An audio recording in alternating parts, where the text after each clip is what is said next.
Magandang araw, magandang hapon at magandang gabi sa ating mga kababayan sa iba't ibang panig ng mundong ito. Siyempre, shout out sa mga banateros, banateras worldwide. At batiin din natin ang mga kababayan natin dyan sa Luzon, Visayas, Mindanao. Kamusta naman po kayo? At ito po ang ating magiging topic for today. Survey. Hawak na ni Marcos sa leeg. Wow, talagang matindi ha. Oh.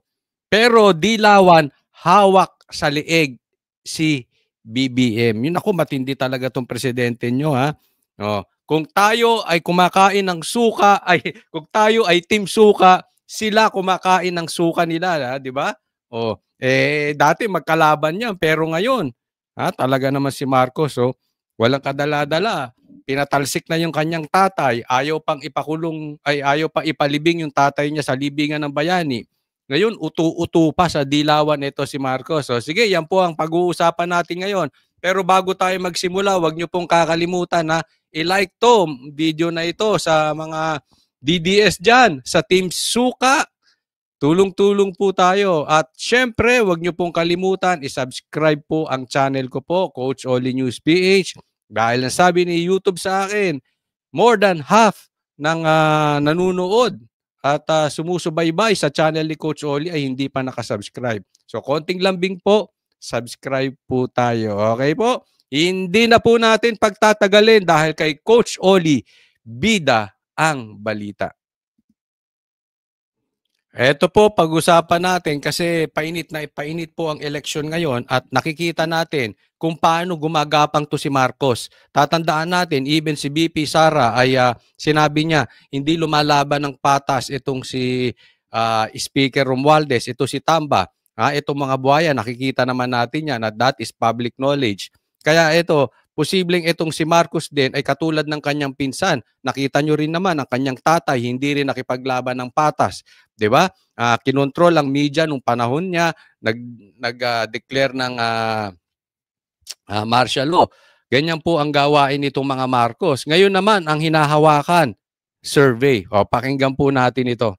Sa Resolution number 11117 ng Commission on Elections o COMELEC, nakadetalye ang panuntunan hinggil sa pagsasagawa at paglalathala ng election surveys kaugnay ng 2025 elections at mga kasunod pang halalan sa bansa.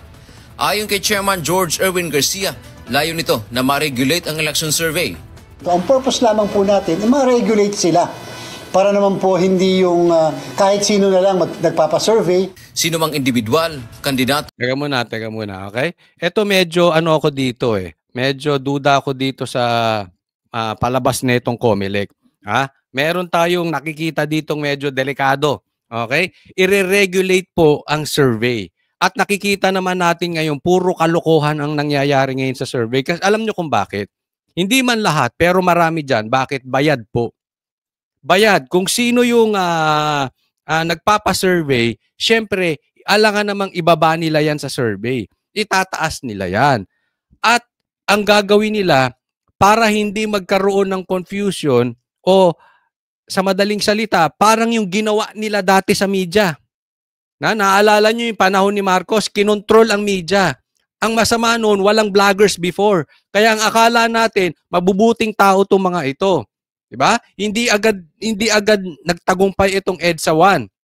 Bakit? Hawak ang media Ngayon, kayo na magsabi ilagay nyo dyan sa comment section.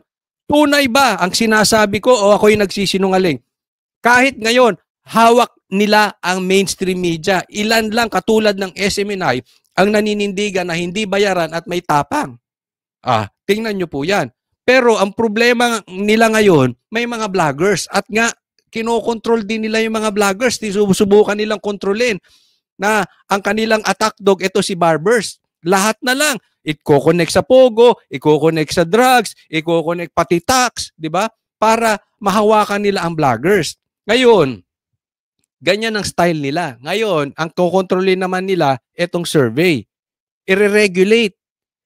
Kasi po, ang problema dyan, yung may mga pera, yaan lang ang makakapagpa-survey. Sila lang yung makakapaglagay. Ngayon, pag ni-regulate mo ang survey sa social media, ang tatamaan yan, tayo. Ang social media, ang DDS. para sa akin, mas maganda pa rin ang survey na galing sa social media. Bakit kanyo? Nakikita nyo kung sino yung bumoboto. 'Di ba? Halimbawa, etong nakaraan si Marcos puro sad face, puro galit. Doon kita nyo pa lang ang totoong puso ng taong bayan. You cannot deny it. Ngayon, paano Coach Oli? Kung ang bumoboto doon sa social media ay mga trolls, mache-check mo. 'Di ba?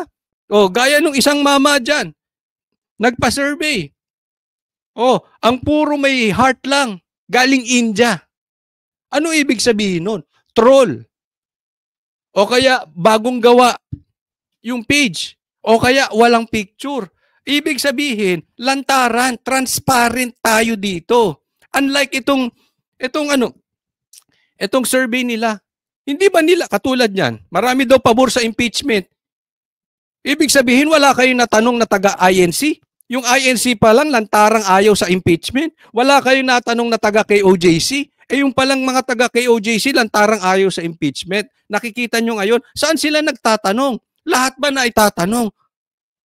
Bias ba o hindi? Unlike sa social media, kita nyo, transparent kung sino bumoto. Legit ba ito? Diba? Tapos i-regulate. Aba, mahirap yan. Ganyan po ang gawain ng mga Marcos. Ang gawain ng mga Marcos, kontrolin. Why? Hindi nila kayang lumaban ng patas. Kasi kung pagdating sa labanan ng credibility, ng linis, ng hindi magnanakaw, wala silang laban. Anong laban nila? Pera-pera. Tingnan nyo si Romualdez. Anong panlaban? Ayuda. Ngayon, pinasuspende. Wala siyang kalaban ngayon sa lugar nila. Di malamang congressman na naman yan. Ganoon po sila. Kaya itong style nito, ay wag tayong papayag ng ganito. Basta tuluyan natin. Kung may mag-survey sa Facebook, i-survey natin. Bahala sila. Kasi may karapatan naman tayo eh. Hindi tayo pwedeng laging kinokontrol. Ngayon, kung kukontrolin nyo kami, ilalaban namin. Kung manalo kayo, bahala kayo. Basta kami, we will see you in court. Ganun lang kasimple. Pag nagalit kayo, di magdemanda kayo. Di ba? Hindi pwede yung may ginusto, di ba? Eto, tanong ko sa inyo mga kababayan, papayag na lang ba tayo na kung anong gusto nila, kahit labag sa batas, payag lang tayo ng payag, tungo lang tayo ng tungo? May pambihira, nang-aabuso na ito. Abuse of power ang ginagawa nitong gobyerno ni Marcos at ni Tamba. Survey. Sino mang individual, kandidato, organisasyon, nagagawa ng survey ay dapat magparehistro muna sa COMELEC. Ang walang rehistro ay hindi papayagan na magsagawa ng survey. Magpapatawag po kami ng meeting sa ating mga survey firms. Aalamin natin ano ang kanilang mga saloobin tungkol sa bagay na ito. Kailangan din ilabas o isapubliko ng survey company ang pangalan ng kandidato, partido o organisasyon na nagkomisyon o nagpondo sa survey. Ito, katulad niyan na sino nagpa-survey, kailangan daw ilabas sino nagpa-survey, sino ang nagbayad, sino nagkomisyon, etc. etc. Ang dali niyan eh. 'Di ba? Sasabihin, kami nagpa-survey, kaming mga mamamayan nagpa-survey. Yung pala ang nagpa-survey si Abalos. O kaming mamamayan nagpa-survey. Yung pala ang nagpa-survey si Marcos. O di, mataas sila sa survey. Ang dali kumuha ng pangalan eh. Paano ko checkin nila? Saan sila kumuha ng pera? Ambag-ambag. Ang dali gumawa niyan. Yung mga politiko, akala nyo ba, pag tiningnan mo salin yan, akala mo walang pera? O magkano lang ang, ilang milyon lang ang pera? Hindi. Bakit? Saan nakapangalan yan? Doon sa kabit nila, sa kapitbahay nila, sa kamag-anak nila, lahat yan nakakalat. Wala ka makikita dyan na sa bangko, hindi. O sabi nga, ang kwentuhan, narinig ko lang eh, kailan lang. Yung iba nga daw mga politiko sa Mindanao, hindi uso-uso yung bangko. Talaga daw ang vault nila kasing laki ng kwarto. Vault yun ha. Oh. Ganun po kasi yung iba, hindi talaga itatago sa bangko, masisilip eh.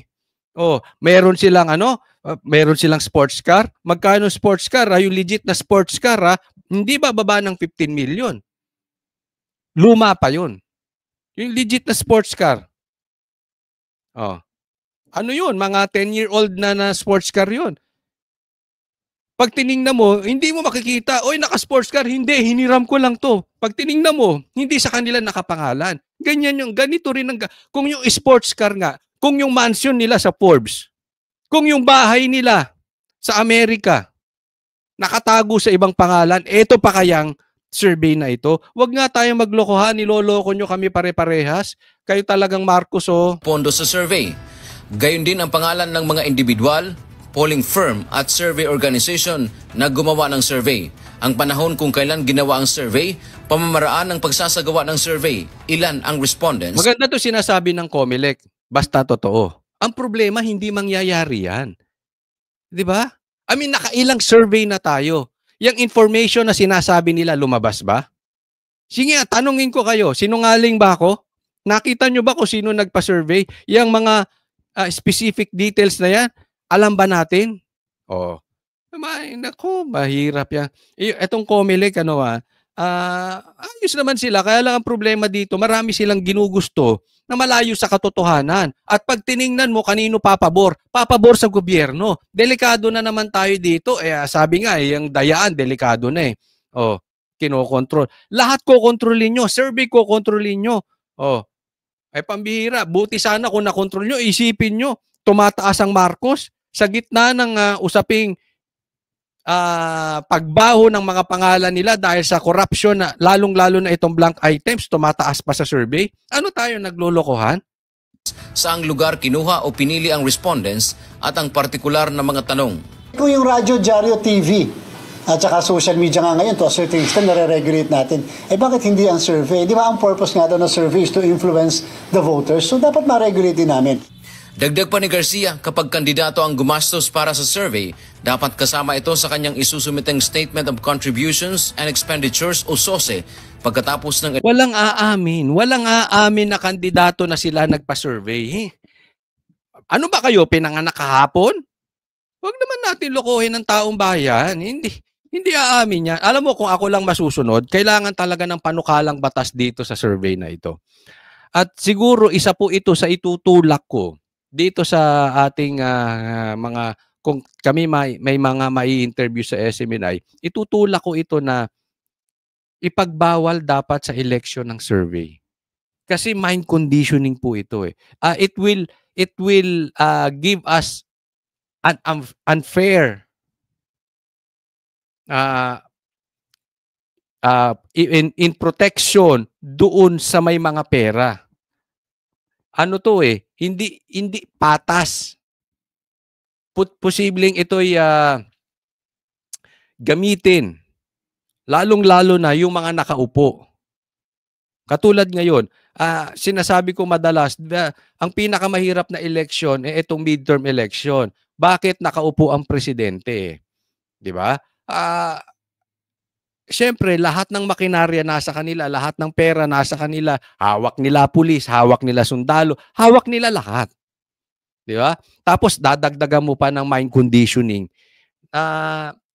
Unfair po ito eh. So para sa akin, dapat siguro ito talaga ang pinagtutuunan ng pansin na bawal ang survey pagdating ng eleksyon. Nang sa ganon, patas po. Kasi alam nyo naman ang mga Pilipino, hindi man lahat pero marami sa ating kababayan, kaya tayo lugmok sa kahirapan dahil mahilig sila bumoto doon sa mga kilala at may apelyido. May ginawa. Si Lito Lapid, sikat yan, boto natin. Di ba? Ang dali magpaporma-porma eh. Lalo't ikaw may pera. Si Abalos, ang laging sa Facebook, ang daming billboard. Magaling sa siguro ito. Boto natin. May name retention eh. Delikado po yan. Pag tiningnan mo, ang nauto naman nila, yung mga utu-uto lang talaga. Pero masakit mang aminin, marami sa Pilipinong ganyan. Kaya ang mga politiko natin walang alam. Tingnan nyo nangyari sa Congress. Puro party list. Walang alam sa batas. Sila yung mambabatas, walang alam sa batas. Labo-labo tayo mga Pilipino eh. Eleksyon para malaman kung nakasunod siya sa spending limit. Election offense ang magiging kaso ng mga hindi susunod sa inilatag nilang mga panuntunan. Babawiin din nila ang accreditation ng isang survey firm o company. Inuulit natin yung failure on their part to comply with our rules is actually criminal. Election offense po yan. At yan mismo ay Ulitin ko, maganda yung sinasabi mo, sir. Basta totoo. May nakasuhan na ba? May nasuspindi na ba? May lumabas na ba na detalye? in-affirm ng Supreme Court sa kaso po ng Social Weather Station versus the Commission on Elections. Dante Amento, UN. Kasi ang nagiging problema ito. Ito ang palabas nila. Kailangan natin i-regulate ng survey. Diba? Pero ang tatamaan dito, yung mga nagsasurvey naman sa social media na hindi nila hawak sa liig. Halimbawa, ganito rin dyan sa ano. Sabi nila, iimbestigahan natin ang mga vloggers dahil ang lalaki ng kinikita niya, mga yan. Sino bang malalaking kitang vloggers? Yung hindi wala sa political. Iimbestigahan nyo ba yung mga gago na yan? Yung mga gago na yan? Yung mga gago na yan? Basta kung sino-sino yan. Yung mga ibana na yan, iimbestigahan ba ninyo? Yung mga imbestigahan natin yung mga pogo vloggers. Sino tatamaan nun? Di, isang grupo lang, yung mga pro Duterte. Kasi dinidikit. Obvious naman, wag tayo maglokohan, ha? Ang bukang bibig ni Marcos dun sa, sa kampanya niya, yung mga may kita daw, di umano, supporter ng Pogo. So, ididikit yan sa Duterte. So, sino iimbestigahan lang yan? Duterte. Kunwari, mag-iimbita sila ng galing sa labas. Galing sa ibang grupo. Pero hindi naman nila binabanatan. Pero pag ang umattend dyan, PDP, mga Duterte vloggers, babanatan nila pakukulong pa nila yan. Di ba? That is public knowledge. Alam naman nating bias Sino daw yung mga isipin mo sa ating pa ibinibintan yung pagiging bangag vloggers? Di ba? Sino ba ang addict? Tayo nga ang nag-aamon ng drug test sa kanila Sila ang hindi makapag-drug test tapos tayo pa yung narco-vloggers? Pero ganyan ang spin nila. Kunwari, i-regulate nila lahat, pero ang pipigilan lang nila, aminin na natin, yung Team Suka lang, yung PDP lang, yung mga DDS lang. Ganyan po yan. So, wag tayong maglokohan, ha? Sir, wag kayong magpagamit. Kasi kayo, nandyan kayo sa posisyon. Yung COMELEC na yan, andyan niya, magpalit-palit man ng gobyerno.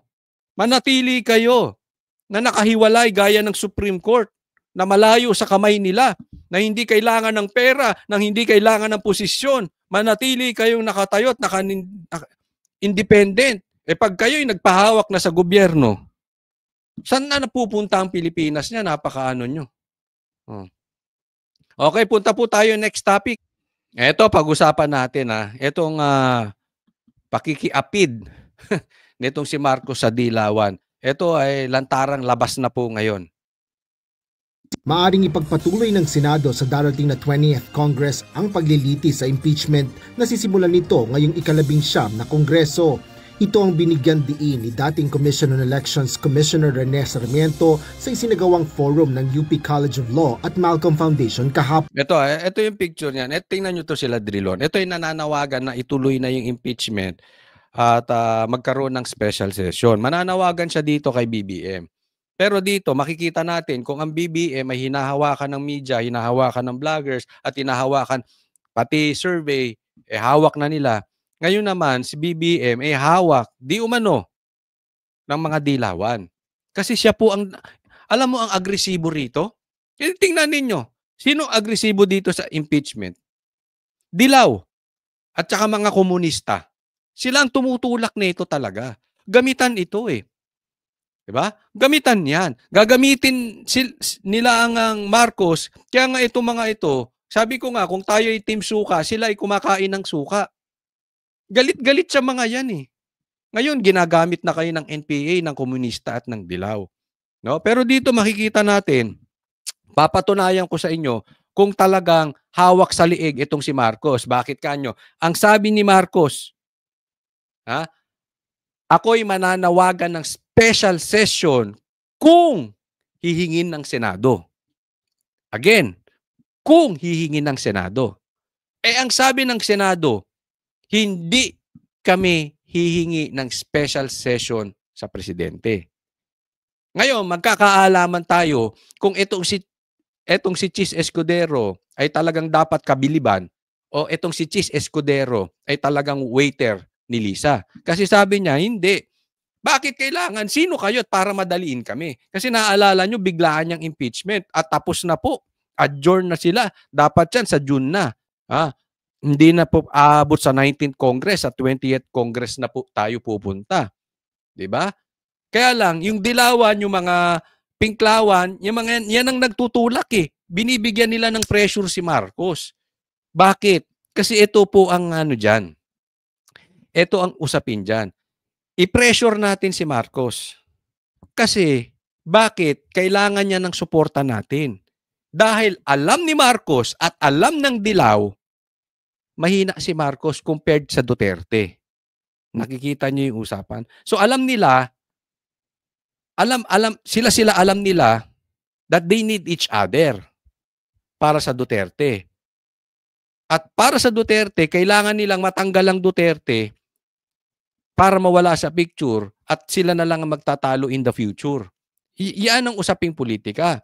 Ngayon, i-pressure natin si Marcos. Kasi pag hindi yan nagbumigay sa atin, iiwan natin yan.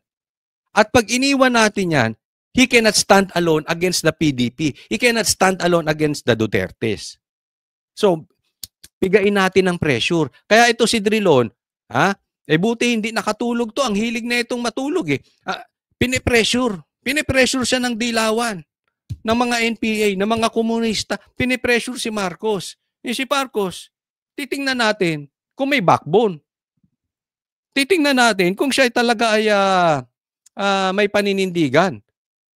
Kung kaya niyang panindigan yung sinabi niya na hindi ako hihingi ng special session para sa impeachment kung hindi hihingi ng Senado.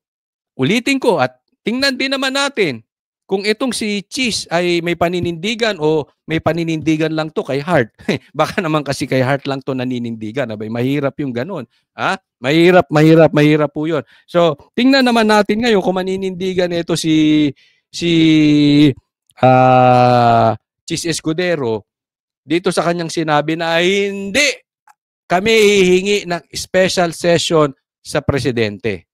The Supreme Court saying that it has not become a functus officio insofar as non-legislative function. Meaning outside of legislation, it has a continuing function. It could be convening as a canvassing board. Ang sinasabi lang nila dito, ito ay merong dapat na daw ituloy. So marami yan eh. Ang sa akin, alam mo ang usapin dito, it's not the issue of dapat itong ituloy ng 19th Congress o yung sinasabi nilang forthwith. Ano ibig sabihin nila ng forthwith? Na dapat, di umano, ang sinasabi nitong mama na ito ay dapat aksyonan na ito nang walang patumpik-tumpik, agad-agad. Ibig sabihin, with urgency, na pag natanggap ng Senado, kay adjourn na, kay may kampanya, ituloy nyo na.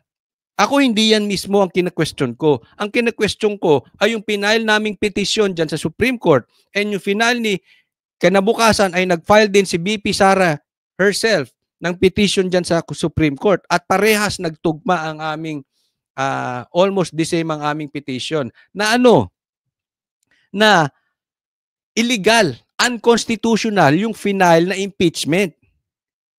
Kaya hindi na dapat dinggin. Eto, nililigaw nila yung issue. Ang issue nila, dinggin na agad-agad. Ang final naming petition at ni BP Sara ay hindi dapat ito dinggin. Whether ngayong 19th Congress or whether the 20th Congress. Nakikita nyo? Iba, ini-spin na naman nila, mind conditioning. Hindi, dinggin na to. Hindi kami, hindi dapat dinggin. Anong ground namin? Kasi hindi mo pwedeng file ng impeachment ang isang tao ng 2 beses sa isang taon. Remember, nag-file na sila ng impeachment. 1, first, second, third complaint. Anong pinirmahan nila yung 4th complaint? Ibig sabihin, nakadalawang file sila ng impeachment. And that is unconstitutional. That is exactly what we are complaining. Kaya kami humihingi ng TRO ng temporary restraining order. Naiintindihan po natin. So doon pa lang magkaiba na. Hindi dapat. Whether 19th Congress o whether after the election, the 20th Congress, hindi na dapat. Dapat, ang didinggin nyo ngayon, dapat ang pinirmahan nyo ngayon, yung first, second, third complaint, kasi yun ang naipasa eh. At pinasa yan, dapat yan, pinasa kay Speaker. At yan ang dapat pinipirmahan. Yan ang dapat pinag-aaralan nyo. Yan ang dapat pinagdadebatihan ninyo bago nyo pinirmahan. Diba? So in the first place, how can they act on something that is illegal? So ibig sabihin, it is void from the beginning. Void ab initio. That impeachment is void from the very beginning. Anong impeachment ang pag-uusapan natin? Dapat wala. Di ba? Doon sila naliligaw or doon nila nililigaw ang taong bayan. So pag tingnan natin itong komentaryo ni Drilon, ha? Itong gusto ko marinig ninyo eh. Dag ni Morales, may mga bagay ring dapat ikonsidera sa agarang dictionary. Forward natin. The fact that Daglit. for re-elect of the word Trial.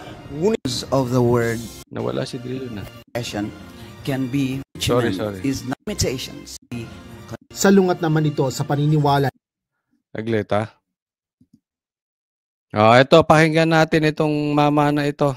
Kasi ito si Drilon. kay dating Senate President Franklin Drilon. Ang mga petisyon tungkol sa impeachment ay kwestyong politikal na hindi maaaring pakialaman ng Korte Suprema. To me, the better attitude that the Supreme Court can follow is not to interfere. Ayan, ito, okay? Ito yung sinasabi ko na ang punto dito ni Drilon, sa totoo lang, is mind conditioning. Anong sabi niya? Dapat ang pinaka-the best na gawin dito ng Supreme Court ay wag makialam.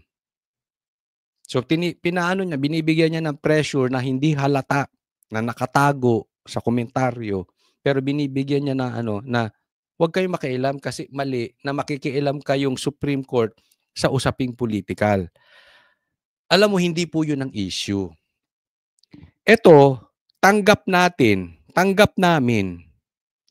ng kampo ni BP Sara na pagka usaping impeachment ang pag-uusapan, ang maghuhusga kung dapat matanggal si BP Sara ay ang Senado. Kasi ito yung judicial body na pwede lang duminig ng kaso patungkol sa impeachment na yung mga senador lang. Pagdating sa impeachment, ang kini-question ngayon ay yung legality ng impeachment itself. Nakikita nyo yung difference? Ngayon, halimbawa, sinabi ng Supreme Court, the impeachment filed is legal. O wala nang problema. Senado na talaga magdi-decide niyan. Naiintindihan. Okay. Pero kini-question pa rin, paano kung sabihin ng Senado, the impeachment itself is illegal, it's unconstitutional, therefore, the Senate cannot judge o cannot act on something illegal. Hindi mo pwedeng aksyonan ng illegal. Iisipin mo, senador kayo, a-action kayo sa illegal. Kaya nga antayin natin ang korte. Nagtataka naman ako dito kay Drilon. Ito'y matalino at matagal ng senador. Hindi niya naiintindihan. Iba yung sinasabi niya at iba yung sinasabi natin sa TRO. Parang sinabi ni Marcos. Pasimplehin natin, ganito. Yung pinirmahan ko, walang blank items. Remember, sinabi niya yon. Yung GAA na pirmahan niya, walang blank items. Tanga! Hindi po yun ang pinag-uusapan natin. Ang pinag-uusapan natin, doon pa lang sa BICAM, blanco po siya. Blanco. Nauunawaan? Kaya hindi na siya dapat nakarating sa presidente. Sino nag-fill up noon? Etong presidente naman, hindi nag-iimbestiga. Bakit mo pinirmahan? Wala kaming sinabi. Sinawag niya pang sinungaling si PRRD. Wala namang sinabi si PRRD na yung pinirmahan mong GAA ay blanco. Ang sinasabi ay ang blanco yung BICAM. Kaya itong mga kampo ni Marcos, yan ang spin, yan ang lagi nila eh. Yan ang gusto nilang i-project sa nililigaw nila ang taong bayan. Patungkol sa mga issue. At Even this impeachment itself ay pangliligaw sa taong bayan. Kung titingnan yung mabuti, ang talagang may tama dito, yung pag-fill up nila dahil ang daming nadagdag doon sa blank items. Nagagamitin nila pang kampanya, pang ayuda. Kasi sinasabi nila, paano tayo? Kung magpa-file kayo at sasabihin ng korte, illegal yung pinirmahan ni Marcos na GAA, paano tayo tatakbo as a government? Hindi po. Kalukuhan niya sinasabi ni Marcos. Talagang niloloko tayo ng mga ito. Nililigaw tayo. Bakit? Kasi kung illegal man yung budget na yon, ang i-apply yung budget ng nakaraang taon. So hindi tayo mapipilay. Tatakbo pa rin ang gobyerno. Tingnan nyo ang style ni Marcos kung paano nila nililigaw. Ano lang ang wala? Alam nyo kung ba't nila pinipilit yung budget ngayon at ayaw nila yung budget last year? Alam nyo kung bakit? Kasi yung budget last year, anong wala? Wala yung ayuda. Yung budget last year, merong budget para sa DepEd, para doon sa Office of the Vice President. Na ngayon ay tinapyas nila. Naiintindihan nyo? Gusto nilang pilaya ng Duterte na at the same time gusto nila ng pang vote buying, which is sa pangalang ayuda. Nagigets nyo? Ganyan po ang style ng gobyerno ngayong manlinlang. Inililigaw. Same thing here. Yes, walang question. Senado ang dapat maghusga, hindi ang Supreme Court. But still, before tayo umabot sa Senado, yung legality muna ng impeachment ang pinag-uusapan. I hope malinaw po ito. And I really hope you will share this video. Kasi kailangan maliwanagan Dahil nililigaw talaga na itong mga dilawan, na itong mga NPA, na itong mga komunista, na itong si Marcos, ang mga usaping patungkol dito. Delikado po tayo dyan. Let this be treated as a political question and therefore leave it to the judgment of the Senate asking or acting as an impeachment court to decide on this. Asher Kadap. Ang sinasabi niya, this is political in nature. Ako sa tingin ko, pag sobrang political in nature, dapat na rin pumasok ang Supreme Court. Kasi ang mangyayari dito, hindi na tayo tatayo sa tama or mali, legal or illegal. Tatayo na lang tayo kung saan may paramihan ng hawak sa liig. Hawakan natin sa liig itong mga congressman kasi wala kayong proyekto pagka hindi kayo pumirma. Tayo ba ay tumatayo pa sa tama o mali pagka ganon? Andyan po ang problema natin. Huwag po sana tayong magkakamali patungkol dyan dahil pag lagi tayong political, lulubog. Pansinin nyo, iwan na tayo dito sa Asia. Why? Drilon. Ang tagal na nating puro usapin ng politika. Anong ginagawa ng Congress ngayon? Anong infrastructure ng Congress ngayon? Anong ginagawa nila patungkol sa pagbaba ng presyo ng bilihin? Anong ginagawa nila patungkol sa droga? Anong ginagawa nila sa pag-ayos ng kapayapaan sa paligid? Wala. Ano lang? Yung sinasabi mo exactly, political. Puro pumumulitika ang nangyayari sa bansa. Tingnan mo, yung dati mga bansa na tayo ay lamang, iniiwan na tayo. Can you imagine this? Even Cambodia, iniiwan na tayo. Kailan lang nakarating ako ng Cambodia, lamang pa tayo. That was around, I think, around 2015. Yan. Ngayon, iwan na tayo di umano. Nakikita nyo. Why? Exactly because of what you are saying na political drilon. So yun po, wag nyo pong kakalimutan ha. Mag-subscribe po kayo sa video na ito and sana i-share nyo ito ng maliwanagan ng ating mga taong bayan. At i-like nyo po itong video na ito. Muli po, Coach Oli, wag nyong kakalimutan. Maraming salamat para sa Diyos at Pilipinas nating mahal. God bless everyone.